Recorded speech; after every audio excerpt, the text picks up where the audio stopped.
Welcome back to the Omnibuds Cafe, where we talk all things collected edition comic books. I recently reviewed X-Men Messiah Complex, and today we're going to take a look at the follow-up, X-Force and Cable Messiah War, following up on the story of Hope. So, grab your cup of coffee. Let's check out this book.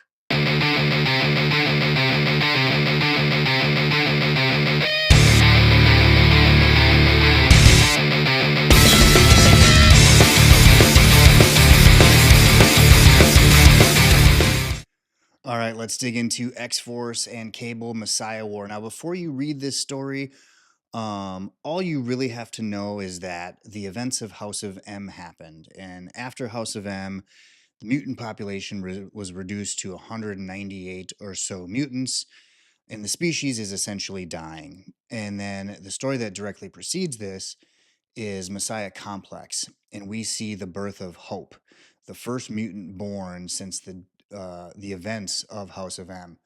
So let's dig into this and find out what's going on with Hope after she narrowly escapes with Cable and find out what's in this. So we start off with a story called Wasteland Blues by Cable writer at the time, Dwayne Swerinsky, probably saying that wrong. Then you get the Messiah War event, which is X-Force and Cable issues. And then we end this with a mini series called The Life and Times of Lucas Bishop. Well, let's talk about this and see what Hope's up to. So we start off with this story called Wasteland Blues, and we pick up with Cable and a very young Hope. She's approximately 7 years old at this point, and they've time jumped into the future. They did that at the very end of Messiah Complex to escape Bishop. Now, Bishop wants to kill Hope because he believes that she's the mutant that will cause the events that culminate in the future that he grew up in and escaped from. So he thinks she's going to bring death and destruction, and he wants to, unfortunately, kill this young girl. So again, she's approximately 7 years old right now. They've time jumped into the future, and they're just trying to survive, trying to stay out of Bishop's radar because he wants to kill her. But the problem is that Cable's time sliding device is not working properly. It's only allowing him to time slide into the future. So they time slide throughout this thing, and they'll give you a little indicator of kind of what year they're in. But they're really just trying to survive. And at this point, where they are is kind of a barren wasteland. And they want to get to Gray Malkin Lane, where Professor Xavier's School for Gifted Youngsters used to be, right? But they finally end up in the year 2997 and finally make their way to Professor Xavier's old school, which is mostly destroyed at this point. It's a pretty barren, terrible future, but they're able to find much needed food, water, new suits, and a message from Cyclops in the current timeline that gives them a little bit of hope. And then we dig into Messiah War. So those Cable issues are really important just to kind of set the tone and understand where they are and what they've been doing over the last few years.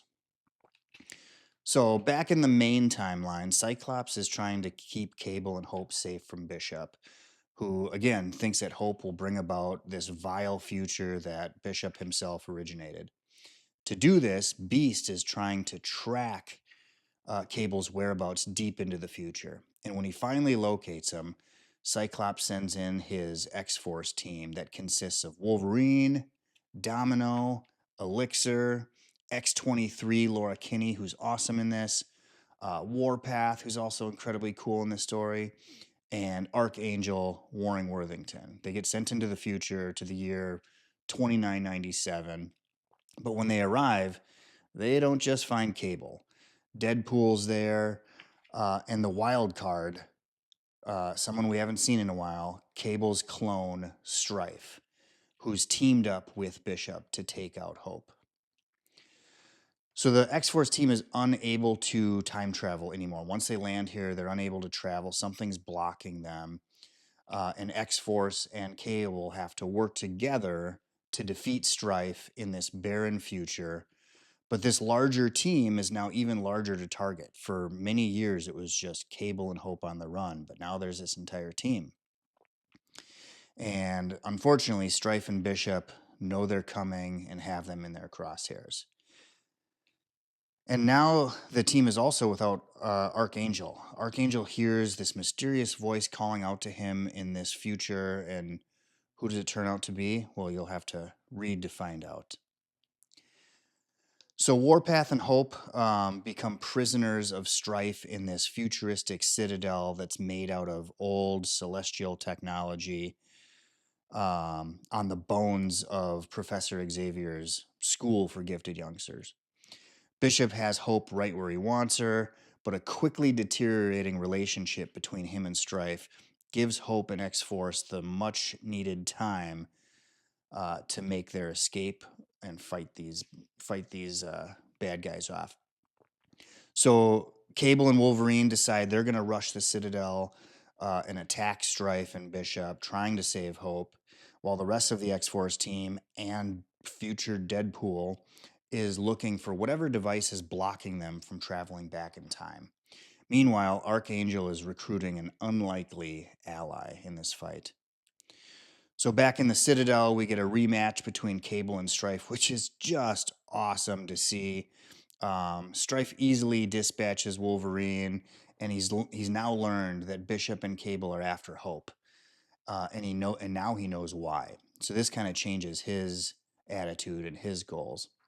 Meanwhile, Domino and her team find out how Stryfe has blocked time travel, but their time is running out, and they need to make a decision that could greatly affect the life of a friend. We get the return of Apocalypse. Well, not really the return, but we see Apocalypse in this 2997 future, and he's not happy with his son, Stryfe, and he joins the fight as that unlikely ally. But his time is running out for the traveling X-Force team. They were only allowed to time travel for so many hours, and now they are starting to decay and die. And that is kind of where I'll leave you to, is not give away too much of the ending. But this story is so cool. Fantastic X-Men, X-Force, just mutant storytelling.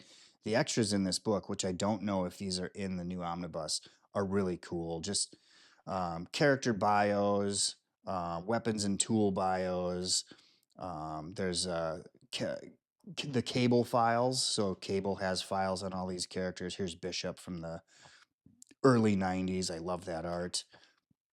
So really cool extras in here, but that is Messiah War. All right, so final thoughts on Messiah War. I absolutely love this era of X-Men. Outside of Chris Claremont, it's my next most favorite era.